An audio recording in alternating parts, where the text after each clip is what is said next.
Hyderabad langar house లోని త్రివేణి సంగమం మీసాల రామయ్య ఆలయంలో శ్రీరామనవమి వేడుకలు కొనసాగుతున్నాయి. ఆలయ ప్రాంగణంలో జరుగుతున్న స్వామివారి కళ్యాణం చూసేందుకు వేలాది మంది భక్తులు తరలివచ్చారు.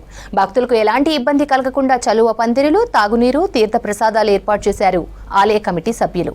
స్వామివారి కళ్యాణం చూసేందుకు లంగర్ హౌస్ తో పాటు చుట్టుపక్కల గ్రామాల నుంచి 10,000కు పైగా భక్తులు వచ్చారని అంచనా వేస్తున్నారు ఆలయ కమిటీ సభ్యులు.